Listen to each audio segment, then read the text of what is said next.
This is a HeadGum podcast. Celebrity Book Club. Who's that knocking at the door? It's all your friends, you filthy whore. Your husband's gone and we've got books and a bottle of wine to kill. It's Hollywood. It's books. It's gossip. I'm shook. It's memoir. It's martinis. It's Studio 54.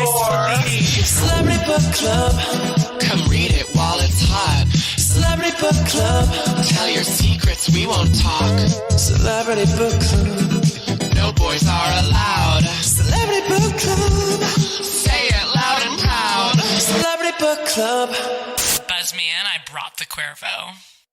Spingle vibes. Wow. Hey, best friend. I am so glad to see you again. I am so glad. Truly, actually, so glad to see you. Yeah, it's really huge. I'm so glad we're potting today. Yeah. And sort of ironically in the evening, even though we'll be talking about a queen of daytime television. But who started as a nightlife act. Yes. And so we're actually kind of being full circle. Containing her multitudes. We are talking that none other than the grande dame of what? She's not really a grande dame.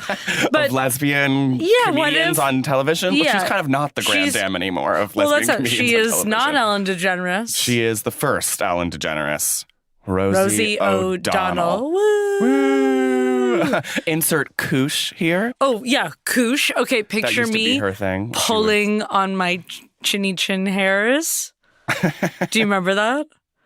No. She would what have on her daytime talk show that I was... Okay, I was obsessed with. I was obsessed with. I was completely obsessed with her daytime I was talk show. obsessed But with. how are you watching it? I realized... On the television set. Well, okay, that's clear. So for a while in our childhood, it was on at 11 a.m. And then they moved it to 4. You want to know how I watched it? To go up against Oprah. I would say I wouldn't fake sick. Oh my God, no, wait, this is my entire childhood. No, I would just be like, ooh, I'm not feeling good. Yeah. So literally I could watch Rosie because it was on like 10 a.m. They would do the exact same thing. I was fake sick so much, I was literally homeschooled. And my teacher was Rosie O'Donnell, Price is Right, and Days of Our Lives. Like Rosie was so, obviously I think it was this early thing within us that we knew we were gay. Mm-hmm. And she had this and she knew she was gay deep down, but she wasn't out yet. She wasn't out yet, but she was wearing, Rosie would wear in her daytime talk show, it was like a pantsuit, but like with like a silken baby blue like button up. I remember very like over the lapels. Very Paula Poundstone, what you're describing. Well, she originally did have really Paula Poundstone style, like that like insane 80s, like full clown. Like she was like mullet, huge suit. But this was a little more like I'm trying to be like, it was a little more... Christine Quinn. Yes. I was going to say the style of like Suddenly Susan. Former lesbian city council speaker Christine Quinn, for those of you who don't know. Like, I'm sure they're friends. They must be because Danny O'Donnell is an assembly member a council member in New York. Oh, her brother. Her brother is I think he's also gay. Oh, that makes sense. Usually, she's from a large Irish family. Big Irish family, so you're going to get a couple faggots in there. From Long Island, though. Not Boston. Right. But I mean, the large Irish family, Long Island, Greater Boston, it's not. You're finding similarities there. Yeah, there's a lot of cultural overlap, for sure. But I feel like her suits that she would wear, she probably thought, it was like less Paula Poundstone because Paula Poundstone was like more full clown, and hers were a little more like... I'm being like a chic, quote unquote, like power 90s businesswoman at that time. It's that silk collar over the lapel. You're really focusing on this silk lapel. Well, because it's also so Big Bag Voodoo Daddy. It's so the swing revival. So it sounds like this was maybe formative for your sense of style. And I mean, her show was pre-swing revival. It was pre-swing revival, which you kind of had a hand in, I feel. I started the swing revival at age 11. I actually wrote Zoot Suit Riot. You wrote Zoot Suit Riot. You reintroduced the jitterbug to a generation of youngsters in Cambridge, Massachusetts. I signed the Squirrel Nut Zippers at the Middle East for chocolate milk. I remember when my mom bought my brother 6 ska CDs. The dream. Because he said he liked ska, and he was going to really like it after that. You think she went to HMV, Strawberries? I think she went to Tower. Yeah, Tower's very mom. They got everything. It's very mom. And like, I remember the day when she bought me the 50 Cent CD and the Coldplay CD. And she was like, here's 2 CDs for you that I bought. Which still define your music taste because you're so global top 50. You're like, I don't have a genre I like. Pop, rocks, everything. Donna Summer, hip hop, dance music. Okay, absolutely drag me to filth. I'll drag you to filth. Before we get even too deep, so Rosie has a few books. You're Okay, probably what book are we talking about? Wait, well, yeah, I'm sure that our listeners are very familiar with the They're canon on Rosie's of Amazon. O'Donnell's bibliography. Okay, so Rosie O'Donnell, just to back up for a second, she is a lesbian talk show host, and so she's most known for having this daytime talk show, which was kind of like super fun. And pre-Ellen. I would say, like, Oprah, and Ellen, I would say are like the big, maybe only kind of like daytime talk people of the past 40 years. Like, everyone else is just at such a lower level. Right, like a C-list level. Like Rosie ruled daytime. She absolutely ruled. And I remember it was such a big deal when they moved her to Florida to go up against Oprah. And I remember my nanny, Heather, at the time. Heather, I'm sure we've talked about her in other episodes, but adult aspiring adult film star, Florida ceiling Tori Amos poster, friends with Marilyn Manson, would call him Brian. Plus size. Yes, and absolutely. And that's not. I'm curvy as well. I'm just. You are a body positive activist, and so is she. But I remember her just being like, well, you know what? They're going to put her up against Oprah because they want her to be in the big leagues. And you know what? They're both going to lose a little bit of their audience. You know, and she kind of thought it was a bad idea because as someone who wanted to watch both shows, she was going to have to choose, and other people would too. And you're flipping back and forth, and I just feel like the person who is watching at 10 isn't so different from the person watching at 4. You may get like nurses at 4 who are off their shift. I love this. Like, we're in the conference room at NBC in 1998, and you're just riding a driver's where, okay, we got nurses. We're getting nurses into the fold. I'm wearing my silk collar over my silk collar over suit. Huge suit. Honestly, we all have cappuccinos. I don't think there's anything that either of us want to be more than a 90s NBC exec. No, that's all I've true ever dream. wanted to be in my entire life. And we're pacing down the hallways being like, latte Jonathan stat. And we're screaming. I'm just like, I would like to renew Suddenly Susan just like for another 6 months. Absolutely. We're bringing Rosie in. People love the couches. More couches. More couche. She would do this thing where she would launch the couches at the camera as it panned a commercial. Which I'll take any day over just like Ellen dancing to Robin Thicke. You know, it's interesting that 2 out of the 3... Why am I pitting them against them? Let's ask that question. Right. Why are women always competing? Right. Why do we talk about their clothes when we should be talking about their policies? Why am I not pitching Jay Leno against Letterman right now? Letterman and Leno. She also, anyway, she was saying she would do this thing where she would pull on all of her hairs and have also the camera zoom into her neck. And be like, look at this one. And she would like name them, I feel like. For a while, she had a, this is just turning to like, we're just reminiscing about our favorite. Such good times. Our daytime mom who raised us. But it's interesting that 2 of the big 3, as I'm now calling them, are lesbians. Yeah. And Oprah is like also a lesbian. Well, like who else could, no offense, Ooh. I mean, rule a daytime show. Yeah. We have not Hoda. Some straight woman. I mean, she'd just, she'd just be beside herself. A bundle of nerves. And of course, Rosie's famous crush on the show was Tom Cruise. And we were all to believe. Which is ironic, considering he is gay. He is also gay. God, everyone's a fucking faggot. Yeah. Glass closet, man. Okay, we have to talk about this book. The book is called Find Me. The cover is a matte sheet white, little photo of hands holding a rock. No, babe, it's a robin's egg. Oh, yeah. That's like a key story in the book. Y'all think that's a rock? So just for our listeners, I'll just say amazing. The thing that Lily thinks is a rock is clearly the color blue. It's the only blue thing on the whole cover, and it's very smooth and egg-shaped. And I am wearing my glasses, so get ready for this. It was published in 2002. My favorite part is who publishes it. Yeah, it seems earlier. Feels very 99. It's published by Warner Books and AOL Time Warner Company.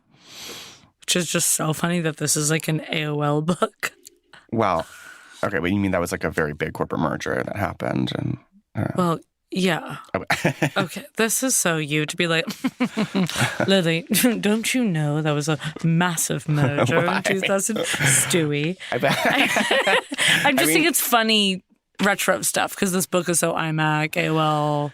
Yeah, it is. No, I mean, a fair point. It's a time capsule in many ways. Yeah, retro stuff. So this book is not a memoir by any means. It is literally, it's a part dream journal, part psychological thriller. I would say this book is a full Law and Order SVU episode. It's definitely a Lifetime movie. It's very that show Snapped on Oxygen. Yeah, it's snapped in the way that it's like weirdly like low quality and no one's watching it, but like is on all the time. It's on all the time, and it's like going back and forth. So the whole time, like she'll randomly tell anecdotes from her childhood that are like really sad and dark. Then it'll like jump into a poem. Then it'll like go back to her career as like a talk show host. But the overarching story of the book is like she runs this adoption agency randomly, like in her spare time. Because she adopts. She adopts. So that's like one of her hobbies is adopting. She has these passions, and we learn that, you know, she has this crazy savior instinct. Because so also her mother died when she was very young. Yeah, which is an essential theme of the book. So I think she started this adoption agency. To be the mother that she never had. Yes. To her kids. Yeah, that's clear. Absolutely. Absolutely. Well, absolutely. That's actually fair analysis. And I would say we picked this book up because we were like, we love the 90s. We kind of just like thought it was going to be a memoir and maybe like thought it was me just like poetry and ridiculous. Like I know Rosie has like crazy dark poetry and is unhinged. Yeah. Well, because her post career has been really wacky and random. With The View and Post The View. It's like we know she's a crazy blogger. So I think we were just like, okay, this book will be totally crazy, but I don't think neither of us. So the central like theme of the book is her talking to this one woman who like approaches the adoption agency, says she like is pregnant and like wants to give the baby up for adoption, and this woman has this crazy mother and daughter pair, Barb and Stacey. A mother and daughter pair. The mother brings her 14-year-old daughter Stacey, but she doesn't bring her in. She like calls the adoption agency. The woman is based in Oregon. And then Rosie, like, for some reason, she takes an interest in this case. She has a tick with it. Oh, well, she gets a spingle. Which we'll explain in... Let me just finish. You finish and then we'll explain what a spingle is. So this woman has this crazy story. She was raped. She loves NSYNC. She is poor. Oh, so it's a woman. She's 14. Sorry, yeah. So this 14-year-old girl, was like raped by her pastor. It's like really, really dark. And Rosie is just like so interested in this person and like calls her and it's just like, you know, whatever you need, I'm like going to be here for you. And she ends up getting into this crazy phone relationship with this girl, not and the mom, romantic, but and the mom, where she's constantly having these late night phone calls over the course of months with this woman she's never met. She's like addicted to it. She is married at the time to her first wife, Kelly. Just want to say that, and it's like who appears in the book. I don't know, twice, and she clearly says, you know, absolutely in passing. This obsession with Barb and Stacey and this woman who ends up having multiple personalities, like it took over my life and took like first place, except for my children and my marriage. And it's like, okay, you just like gave away the big reveal. We could start over. Do we want to build? I mean, well, I was gonna say like with it because it does get to this point where like you're reading this book and you're like, this is random. She's like having these phone conversations with this person. She's like then talking about her childhood and like her mom died, and then she's writing a poem, and then she's just like, I loved my show. I made all the money in the world, but it didn't make me happy. But then, like halfway through, her friend Carolyn, who is totally dry and calls her on her bullshit. We all have a Carolyn. Okay. Carolyn comes over and she's like, you know, Rosie, I think this relationship is a little weird. Have you ever met this woman? And then Rosie's like, well, no, I haven't met her. We talk all the time. And she was just like, are you sure she is who she says she is? And Rosie's like, well, of course I'm sure. And then Carolyn listens to 2 voicemails. And she realizes the voices, something. No, so she listens to a voicemail from Barb and Stacey, the mom and the daughter. And Carolyn goes, these sound like the same person to me.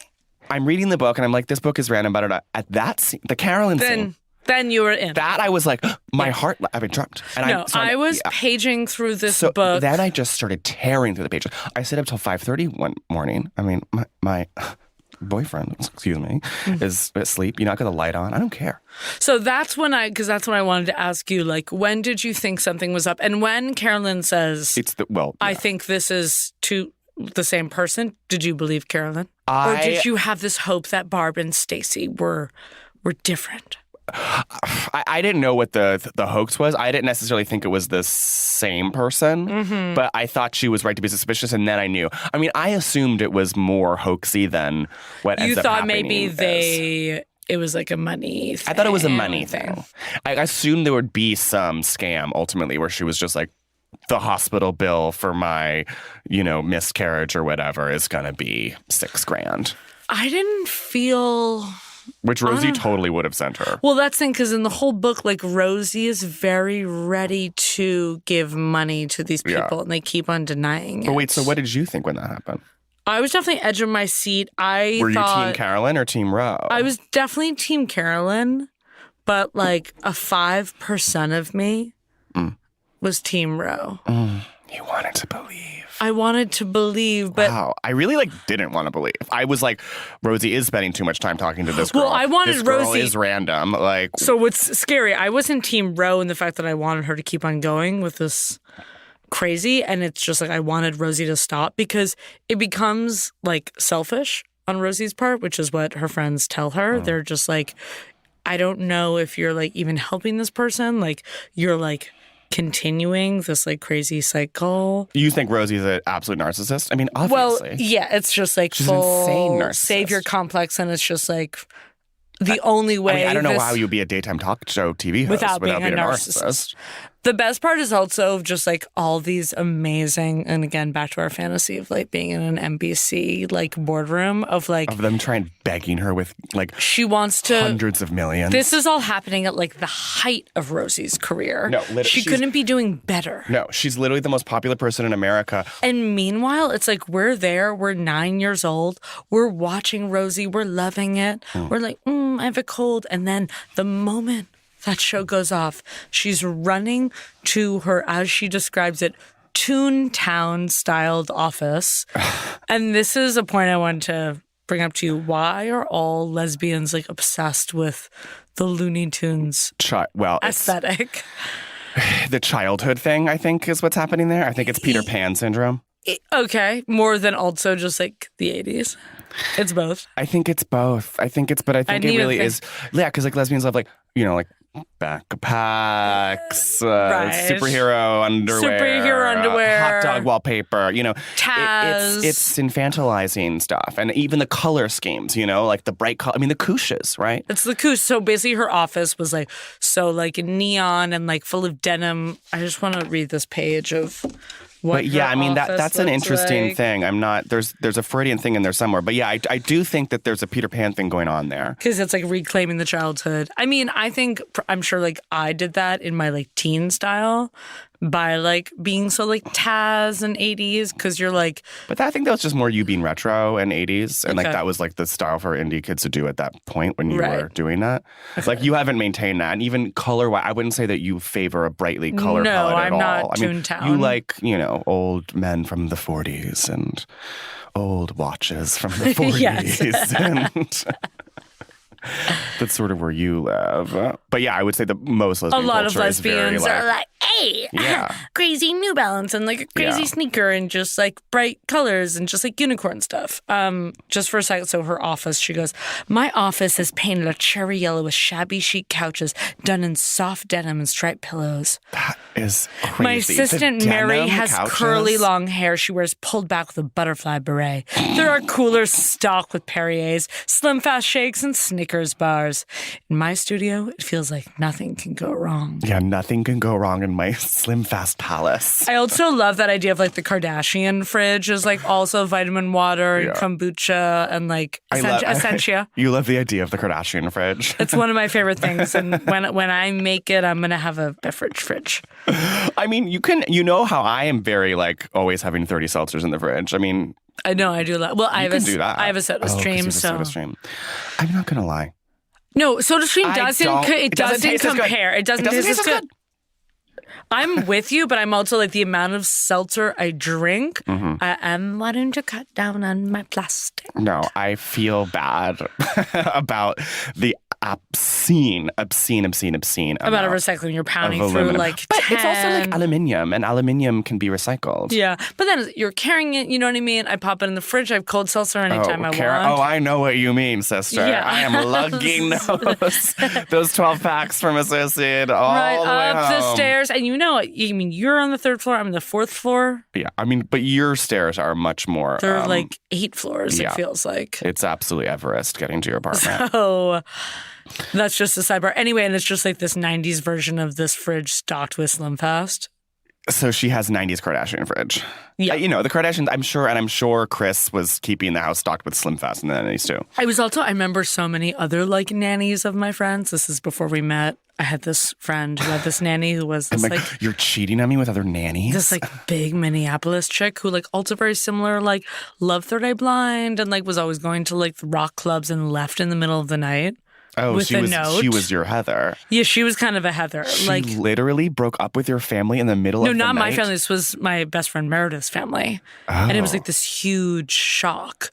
Like they woke up and there was just like a note being like, I'm sorry. That is cold. She Yeah. fucking burgered them? Burger Sex and the City, yeah. And she also like lived with them and just like, it was so like crimped hair. I mean, never trust a girl with crimped hair.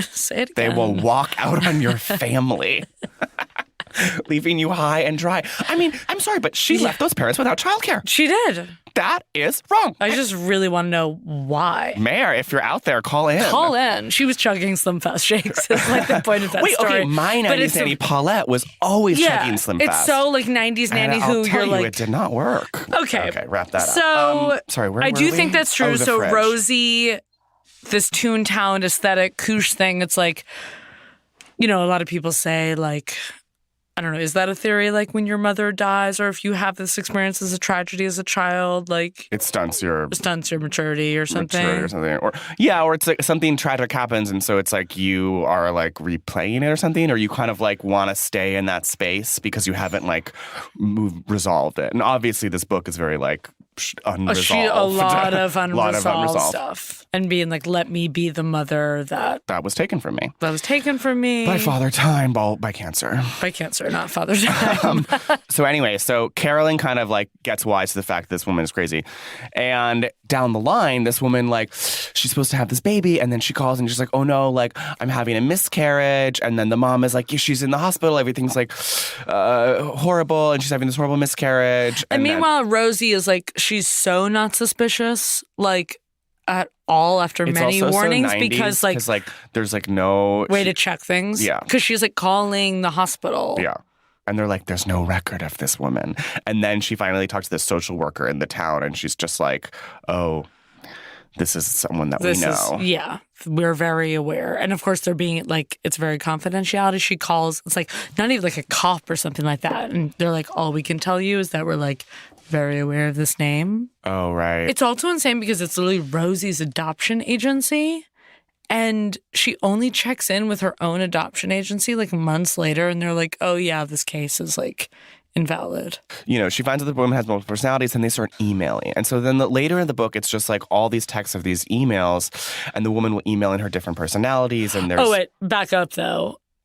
She finds out she has multiple personalities through finding out this woman's therapist. Oh, right. Tina. And the woman, like, basically gets permission from Barb, Stacy, Melissa. These are all some of the identities. Being like, yes, you can talk to Rosie, I guess. And Tina's like, yes, she has multiples, like, horrible things happen to her in her childhood. Do you know anyone who's multiple? No. Same. Do you?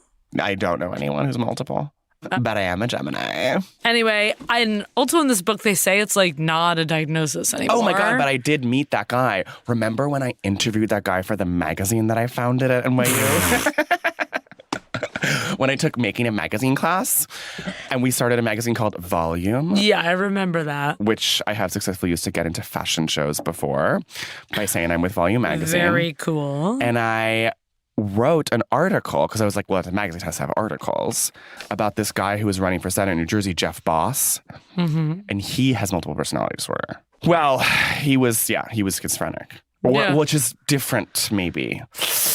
We're actually gonna bring in an expert now. Yeah, I wish we could. Should we get? I wish we could get my mom in the line. Yeah. Celebrity Book Club.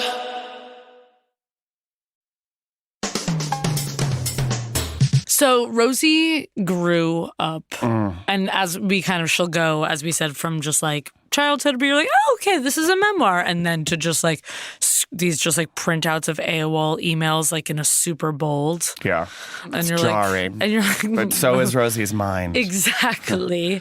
Rosie from large Irish family, I would say 8 people.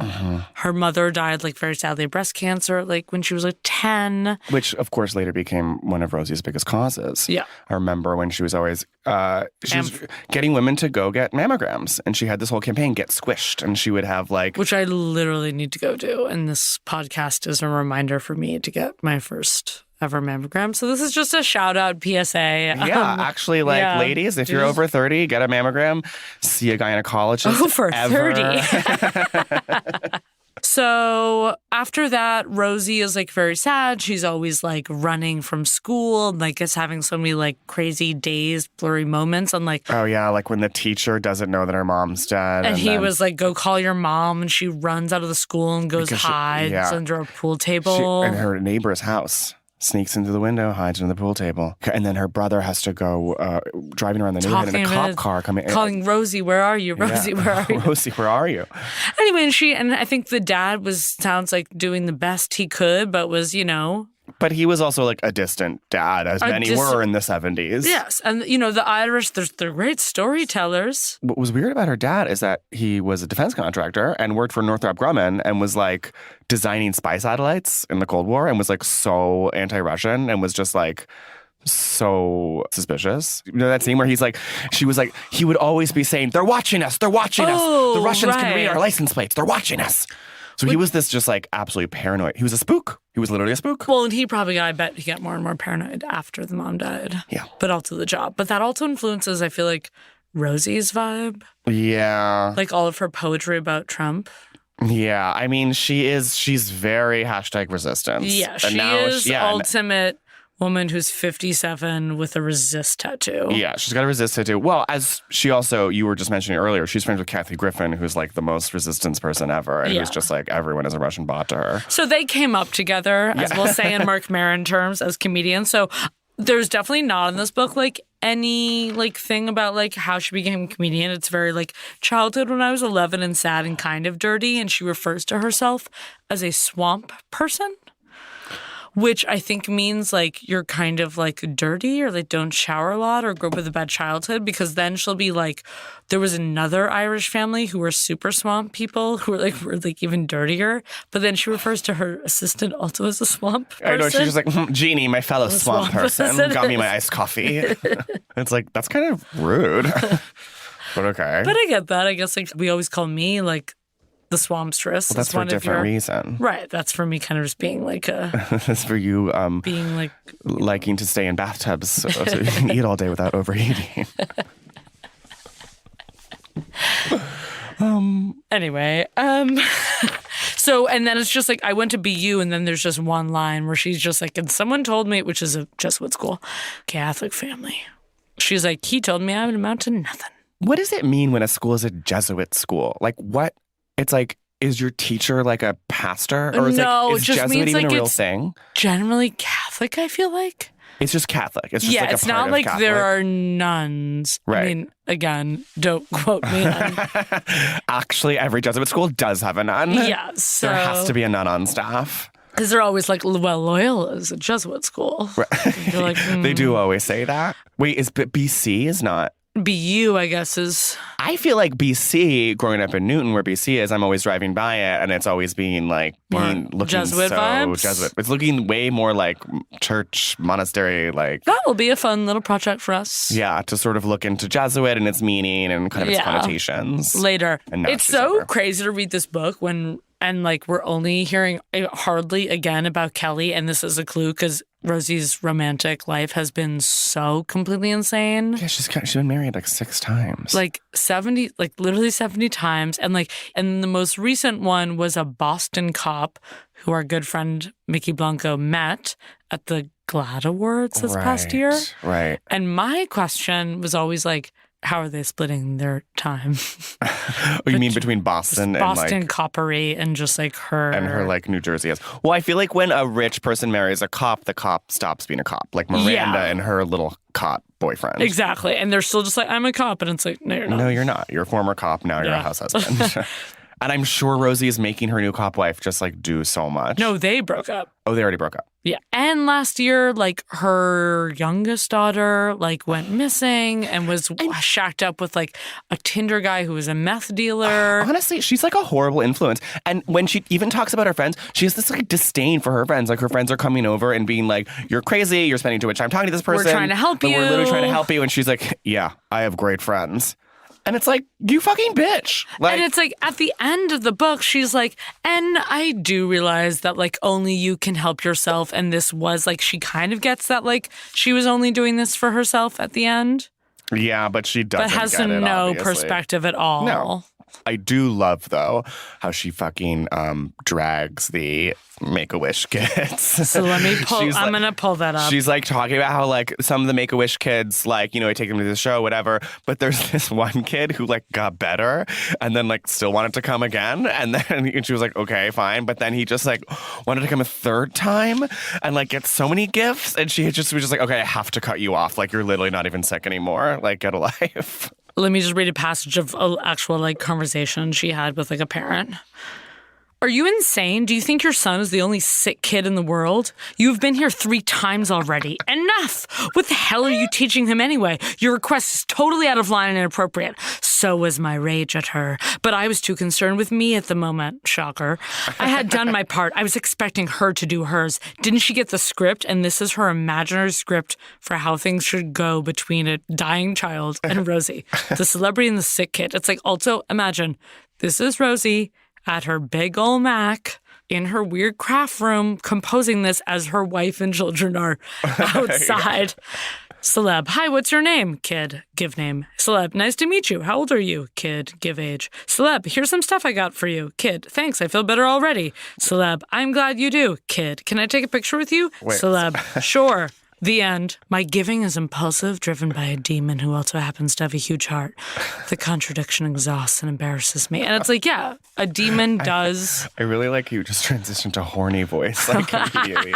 Wait, do you want to read that dialogue back and forth? Yeah, that'd be fun. It was a little confusing the way you were saying celeb kid, celeb kid. Okay. All right. Stephen and I are about to read a imaginary script written by Rosie. This is how she imagines all interactions between celebrities and dying children should go. Should go if the celebrity is behaving themselves. And the kid. Hi, what's your name? Steven. Nice to meet you. How old are you? 7. Here's some stuff I gotcha. Oh, thanks. I feel better already. I'm glad you do. Can I take a picture with you? Sure, kid. The end. And and then I don't die. Or No. I die a couple weeks later. Or but then I you had get a better and great you run. ask me for more tickets and I scream at your Right, mother. you scream at my mom for being a gold digger who's only out for After tickets. Rosie tickets. I mean, back in the day, Rosie tickets were gold. I would have loved to see Rosie. I would have killed. Yeah. Would have killed to be in that. Killed a audience. dying Killed a dying child. Make-A-Wish to take child. their Make-A-Wish place. I also want to, just a little shift subject, I want to talk about maybe Rosie's celebrity crush in this book. Angelina Jolie. Yes. Her real celebrity clash? Yeah, Not the clush. her real clash? Michael, who's your clush? So, blah, blah, blah. This book is about like her addiction to this multiples, blah, blah, blah, her childhood. And then she'll just be like, a dream I had. And they're all about Angelina Jolie. I wonder why. I mean, she has good taste. Yeah, she's hot. The bi icon of the 90s, early 2000s. Tammy Lynn. Oh. Angelina Jolie I was is just the saying, bi like, icon. Tammy Lynn Michaels is also kind of a bi icon.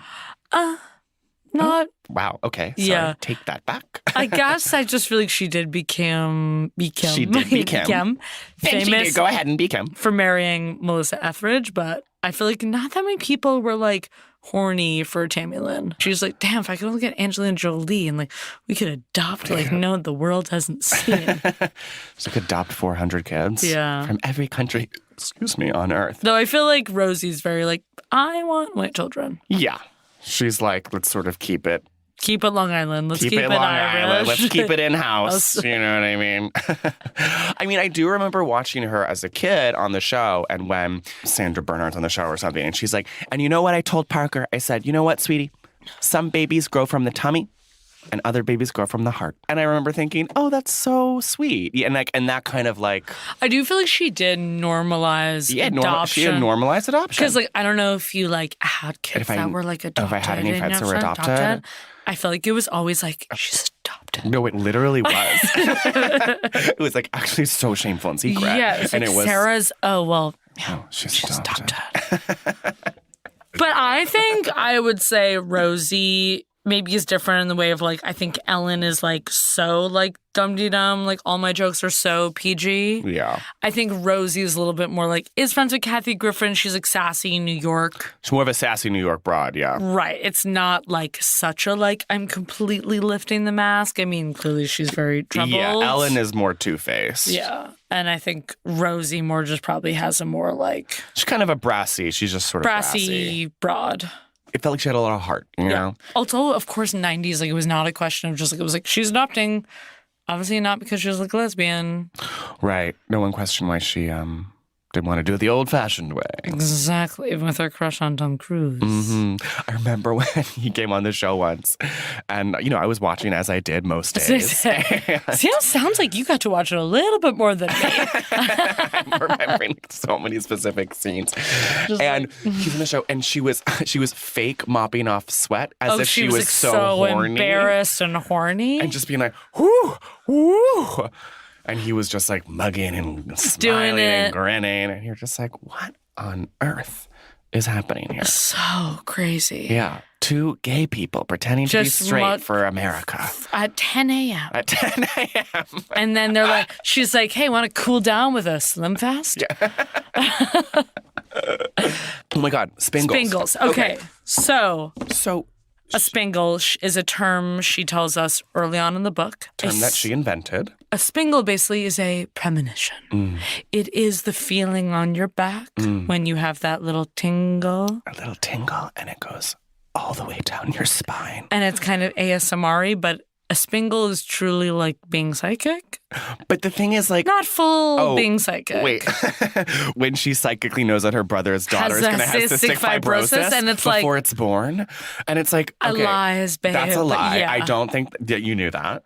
But the other times, it's just a shiver. And it's just like, this is just a shiver, babe. Like, you had a shiver? Okay. And you had a little feeling. Like, it's never, like, she's wanting the reader to be so shocked by her spingle. Right. And then she'll tell us the spingle, and it's like, Like, the, like, central spingle of the book is this robin's egg, where she finds, like, an egg that fell out of a nest, and she, like, keeps it. Her son finds it or something? Her son finds it, and then she's like, I got a spingle when I put the egg in the box, and then, like, it never hatched, and that's just the story. And it's like, okay. Oh, but then, no, and then she, like, cracks it. Oh, right, to see what's inside. And, like, it was... And it was like it was partly dead, formed. But it was like partly formed. And it's like, so you had a spingle that it wasn't just an egg, and like maybe it had formed a little bit. It's kind of just like, isn't that what happens with an egg? With like a wild robin's egg and all? Just like, she's like spingle, it had like a tiny beak. And you're like, it's like, I don't know if that is a spingle. That's just nature, babe. She'll also write in this way, like for dramatic effect, where it's like, blah, blah, blah, my brother had like a child with cystic fibrosis, period. New line, spingle, period. Period, new paragraph. Oh, also new there's 60 chapters in this book. And the book is... Wait, literally how many chapters are there? It's like 700 chapters. And there's only 200 pages. The font is so big. The font is absolutely massive. That was kind of fun, and I would say, because at first, Steve, you were like, what the fuck is this book? I was a bit of a naysayer about this book. And I was like, just keep with it. And it gave me just a general sense of accomplishment to burn through chapters. Yeah, that's actually a pro tip number one. Yeah, somebody's book club tip. Yeah. If you want to read a book and you want to feel like you've done something, get a short book. Tons of chapters and a big You're old like, font. Boom, I'm on page 100 and it's chapter 50. Yeah. No, you'll bang out like 60 pages in 20 minutes and feel like a goddamn rock star. Anyway, so I'm just like, I do now want to read Rosie's book about leaving the view, which I think will be like a lot crazier. Well, not a lot crazier, but spicier in a different way. I think that'll be sort of more of your classic dish. Crazy dish, Hollywood TV memoir, not like this weird adoption They wouldn't thriller. let her write this adoption thriller today. Like, you couldn't, like, I don't think Rosie's... It sounds like she does what she wants. I think if she went to Random House with this book, they would just be like, I don't know about an adoption thriller. Why don't you write about, like, your talk show and, like, the guests and, like, juicy backstage stories and, like, your career and you know? For sure. Because clearly this, like, after... They wouldn't let you put on these dreams and emails and, like, there's so many dream segments in this book. AOL was giving a book to whoever. Yeah. They were thrown out. And as I say, when she was so at this, like, height of Stacey stuff, she was like, they were like, do you want to renew the contract for just, like, $1 million? Well, this is, so actually, I think I heard a rumor once that the contract was maybe possibly north of $100 million. Wow. For like 5 years or something. But like, and because I remember her talking about it on Alec Baldwin, and he has that podcast. That's so good. That's like, and here's the thing. And here's the thing. And she was talking about how she didn't renew the contract and like how they were offering her like sick money. And she goes, Oprah money. And then Alec Baldwin was just like, my God. And she was like, I don't want it because the Stacey Multiples thing was like, I really need to spend more time at home on my huge iMac. Well, you know what it reminds me of now? Like the fact that we were watching this as kids and she was running home and emailing a person with multiple personality disorder in Oregon. Very Leia Remini. Oh, being on King of Queens and then going to SeaTac. Going to Clearwater to the Scientology headquarters and getting like audited for 9 hours a day. Hotel rooms and then being like, what is your name? What is your name? What is your name? Yeah. And then like she goes back to work. Diodes. And Kevin James is like, how was your summer? She was like, fine. It was fun. We went to Florida. You know, what's behind the Hollywood picket fence? Oh my God. Lily, that know? phrase, I'm obsessed.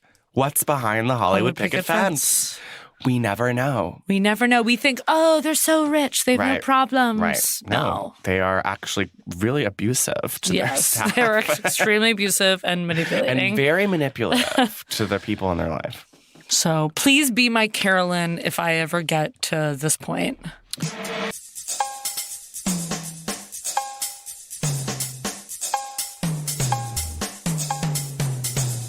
Segment vibes. How does she live? What does she eat? And what does she wear? Okay, so what does she wear? We've kind of gotten into it, but you know, big her blazers. 90s style, I guess, 90s style for just like her big blazers. I think at home she loves a handkerchief, a bandana around her head. She's very bandana while decoupaging. Yeah, big tee. I mean, home lesbian style. I think she's big gray sweats and she's big gray sweats. I don't think she gets dressed in anything presentable ever. No. And if she is going to like an AIDS charity event or a physical premiere, she's putting on like a big weird suit. Those are accurately the two things she would ever leave her house for, an AIDS charity event or a physical premiere. But like she's obviously not like Bindle and Keeping at all. I feel like it's so she's not getting some custom Bindle and Keep, suit. which was a custom lesbian suitery. She's absolutely having some like big old Macy's suit. Yeah, but it's like I feel like weirdly she's still throwing on the makeup. Like she futches it up a little bit. Yeah, she'll futch it up for what's it called? For Amphar. Amphar, yeah, you know what I'm talking about. We have, if you watch Kathy Griffin's Allegedly. She tells an amazing story about her and Rosie at an Amphar event. Oh, right. Because they're friends. Yeah. And I think Rosie is like one of the bigger people that like stood by Kathy. During her cancellation. Time, yeah. And you know who else did? Kim Kardashian. Mm-hmm. Her neighbor. Kim Kardashian.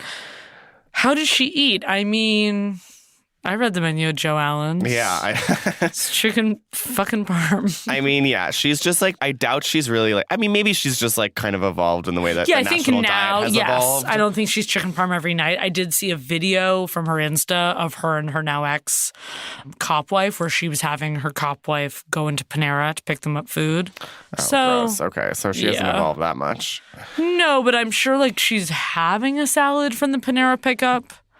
It's like a Panera salad. I mean salad on this. I mean, there's a sandwich. Side salad. Yes. Panera is so like mix and match. Yeah. Like, Oh my God, they're mix and match. they're just like, I want a half soup and a quarter sandwich and a side salad and like a half a breadstick. And it's everything just is like, half, and it's always too expensive. I hate Panera. I mean, It's the only time I feel like I've gone. I went to the one by horrifying. J Street Metrotech after I had my root canal, and I got like a because they were like, you have to eat like bland soup. foods or Yeah, whatever. so I got like a tomato soup. Like a cheddar tomato or something. Yeah. And it was Sad just on like, a second level. here's a sad ass boring. Oh God, that's so depressing, that image. You with this like swollen mouth having this sad tomato soup at Panera on the second floor. Oh, it's always so dark when you go to the like second level. And you're like so like fast casual tray, chain. like climbing up. You're like, no, I'm gonna be here a while. I'll settle in. Let me get planted. And I'm sure her fridge now has also evolved into a multi-beverage, like weird. Like, do you think she's drinking muscle milk? She's also kind of like behind the trends, it seems, in the food. Yeah. Because like this meal is like so 80s or whatever. And like Panera is like kind of so 10 years ago. Right. And so like she's probably still drinking a ton of vitamin water, which no one drinks anymore. She's and like, it's high good in for sugar. you. Right. And it's just like 60 grams of sugar in a vitamin water.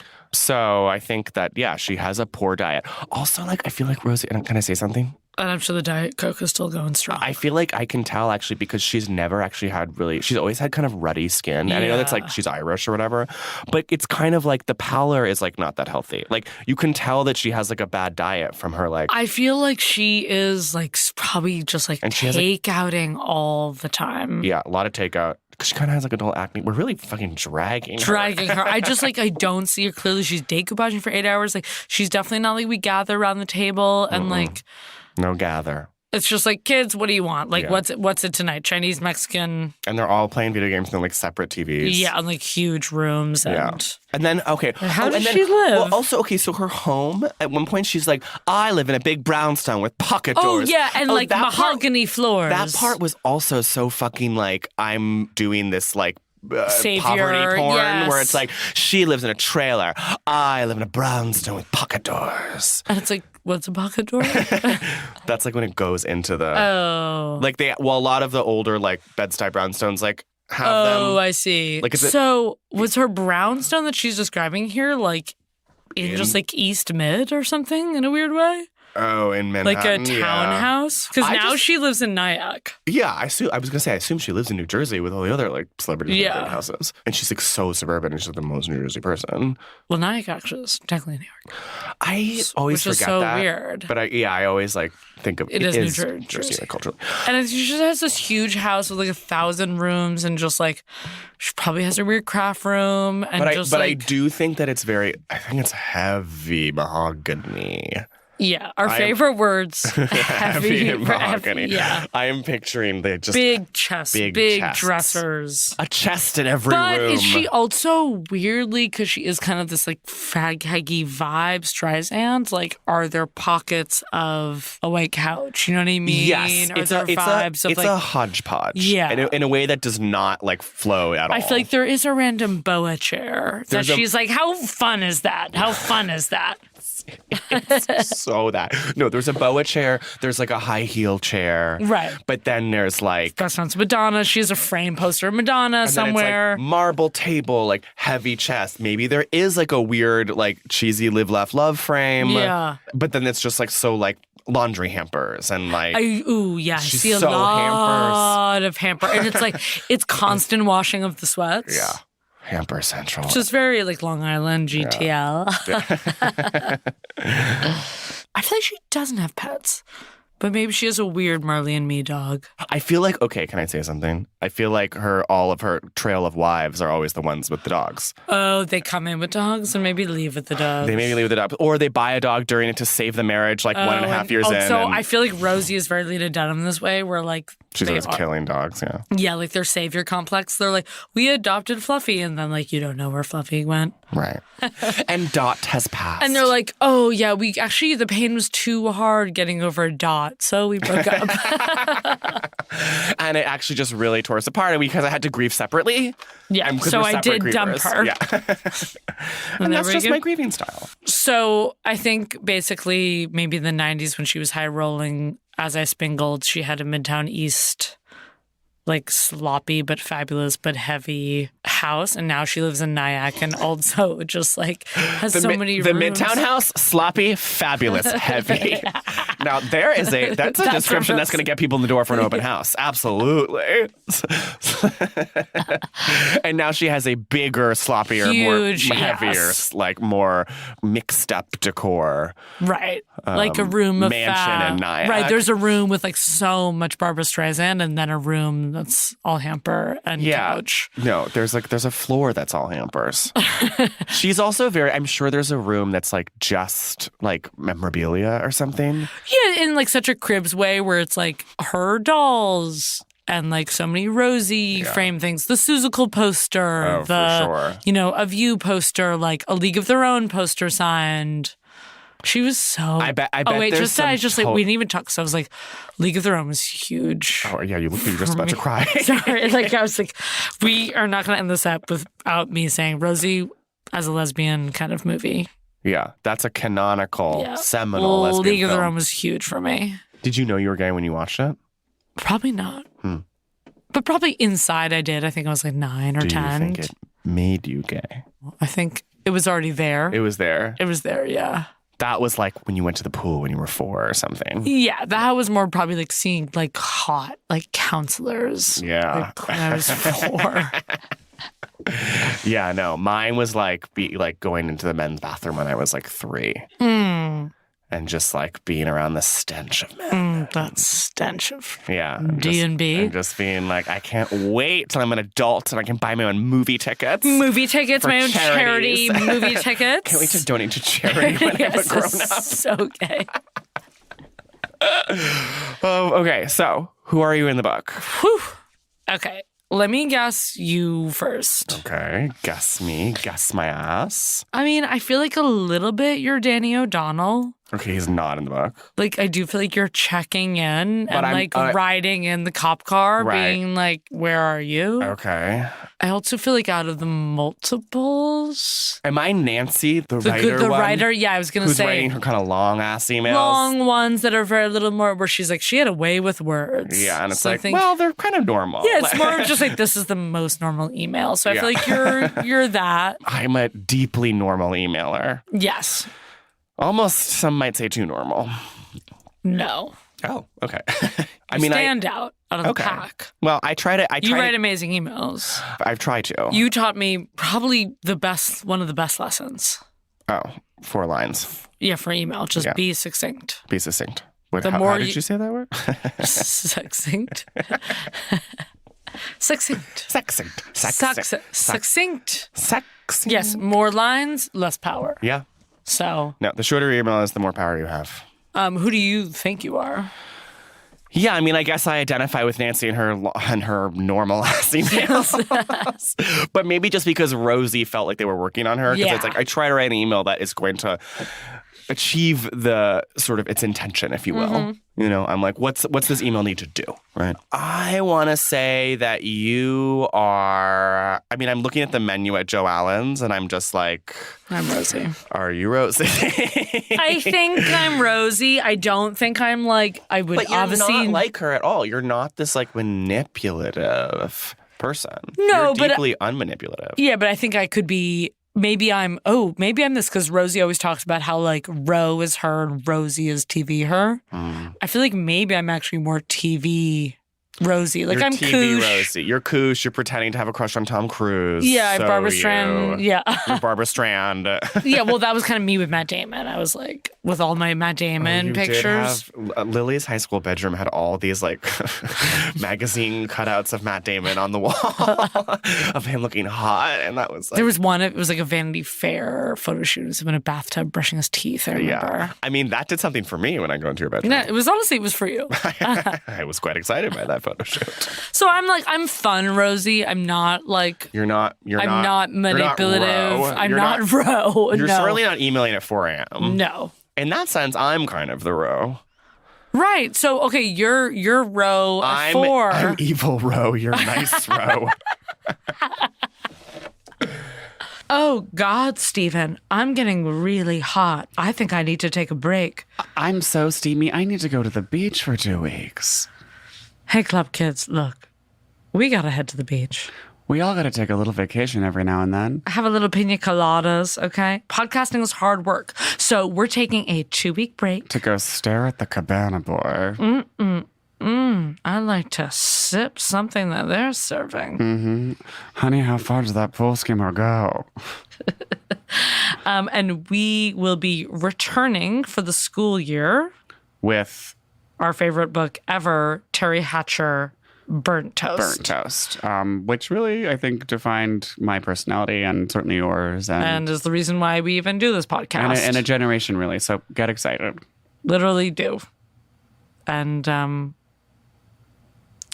Wear sunscreen. Baz Luhrmann, wear sunscreen. Sip, sip. Oh, wait, that song. Yeah, and wear sunscreen. I remember they played that for us once at camp. And it was like, Cool. yeah. It was just like, what do you remember from that song? It was like an important thing when we were like 10. And they were just like, anyway, this isn't that interesting. Have fun at camp. I'm going to a queer adult summer camp in my 2-week break. Yeah, I'm going to a sober morning rave with a bunch of my really amazing human friends. And we're just going to let loose. But I can't wait to get back to you guys. Read books. I'll be all revved up for my queer adult summer camp. We're going to learn how to make bandanas and how to make super silly socks and how to build fires and also just a lot about fire safety. This is kind of the end. Do go forth into your life, and if you get a spingle, feel it. Feel it hard. Savor it. Know that something's coming. Oh, the spingles. Yeah, spingle on.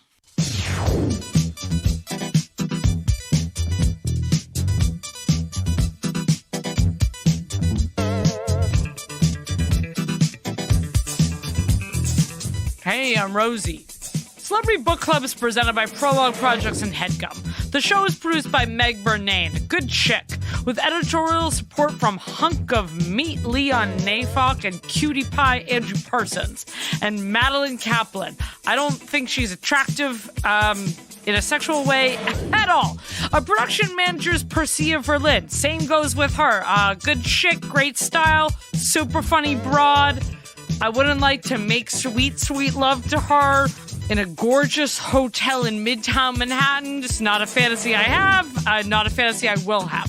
Engineering by Ferris Munchie. Hubba hubba is he hot. Original theme song by Stephen Phillips Horst. I used to do the Vegas shows with him. Artwork by Teddy Mamma Mia. Look at that butt. Blanks at Chips NY. Follow us on Twitter at CPC the Pod. Subscribe to your favorite podcast app. Leave us a review, yada yada. Don't forget to tell your friends about us. I don't get all this tech stuff.